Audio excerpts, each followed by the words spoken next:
Sam Johnson here on Country Music Minute. We are hanging out on Music Row with Mark Mackay, who literally just jumped off a flight and came here to talk to us. How are you today? I am good. I'm excited. I'm happy to be off that plane. I bet so. Are you sleepy? You took a red eye all the way from San Francisco here to Nashville, Tennessee to talk with us.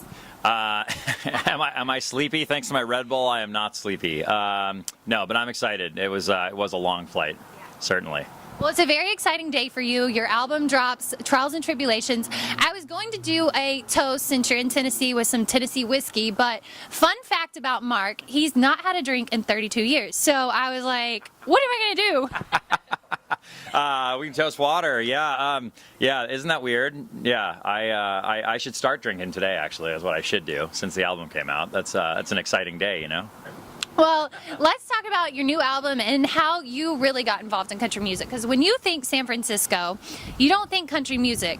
But what really led you to that road? I've been listening to country music since I was really little, you know? And there's something about the honesty of country music. And to me, it's like no matter how many times the genre has like changed the style, like it's gone poppy and it's come back and all that stuff, it's still the same like honest genre. The lyrics are just like very straightforward, and the music's fun. It's a feel-good thing. And so anyway, that's just like I always associated with that stuff, you know. So when it came time to start writing songs, when it came time, like it was a project. When I started writing songs, you know, it was just very honest and easy to write out, you know, stories and things that had happened, you know. Where you're a rocker at heart, but you sing country music. Well, yeah.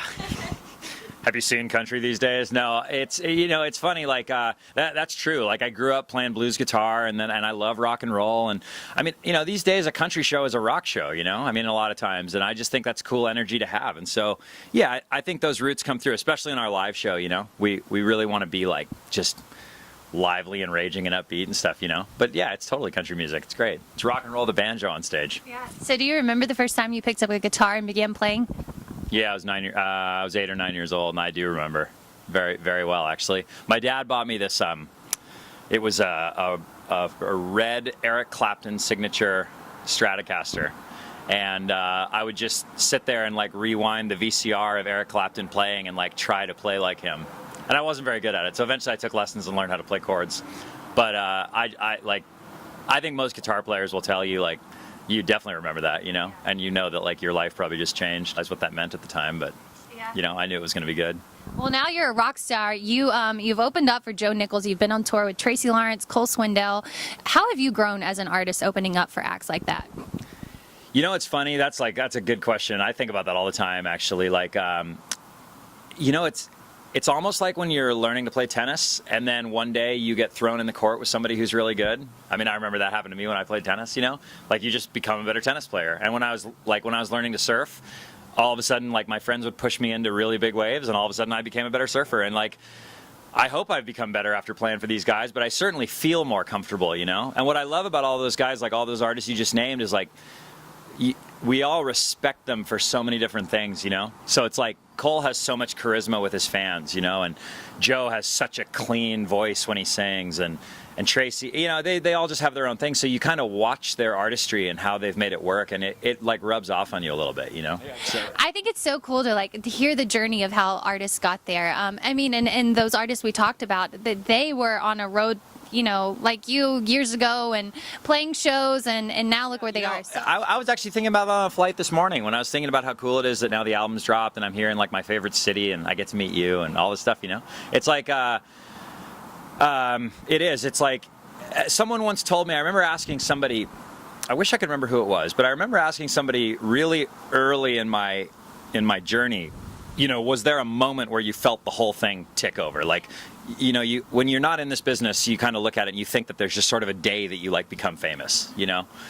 And they were like, no, I know who it was. It was Eli Young Band. We were playing with Eli Young Band in Denver, and Mike Eli told me that, no, you just sort of like you're out playing, and then all of a sudden one day there's more people in the room, and then all of a sudden there's a lot more people in the room, and then all of a sudden like there's a lot and they're singing along, and like it's just fun to watch that happen, you know? It's like fun to, it's like a really organic thing. Speaking of the album Trials and Tribulations, which is out today, May 1st, congratulations. It's this project, you've been working on it for a while. You wrote most of the tracks. So Trials and Tribulations is like, it has been like a legitimate couple years in the works, which is not usually how I work with things. Like I self-released 2 albums a long time ago, 2 EPs, and I kind of move fast on that stuff. I feel like writing songs, I write them, I record them, we get it out there, you know. And with this one, there was so much more thought involved because, you know, we had a more higher profile thing on the road going, and we actually had a series of songs that we had cut. And I had recorded a couple of covers that I liked, and we kind of had this direction, and I just literally scrapped the whole thing. Like I realized that it didn't feel like where I wanted to go with things, and I just kind of put the project on hold a little bit, and we toured a bunch more, and then I kept writing some more songs, and then this song list that made it now, you know, includes a couple more songs that I had written that I really like. Trials and Tribulations, just like I was sitting with my producer when I came up with the idea, and he had kind of watched everything I had gone through, and he kind of turned around and he goes, "That's the title." And I was like, I knew it, that's the title. And you beat me to my question, my next question. Yeah. Well, Jeffrey Still is a very respected writer here in Nashville. He wrote one of the tracks with you on the album. What was it like working with Jeffrey? Well, he wrote the track. I mean, I didn't co-write that song with him. He wrote it. And it was an honor for me to cut that, actually. I was just talking with his daughter the other day because it was a song that he had initially written about her. The song's called "I Can't Stop You." And, you know, one of the things I loved about that was, like, he had written that a long, long time ago, and I love his writing. Like, I mean, almost anything he's written. There's a few guys here in this town, you know, that are household names now that, like, anything they write works, you know. But, like, that song, I used to drive and I would listen to it like every day and never get sick of it. I still listen to it every day. I honestly kind of listen to my version now and don't get sick of it, and that's weird, you know. And you know, it sounds like a song I would write, but without like degrading, you know, myself. It's like it's better than something I could write. You know, I hear that chorus and I'm like, it's so good and it's so familiar, and that was like a must cut, you know. So anyway. Very cool. Well, we are excited to hear the album. You guys go check it out, Trials and Tribulations.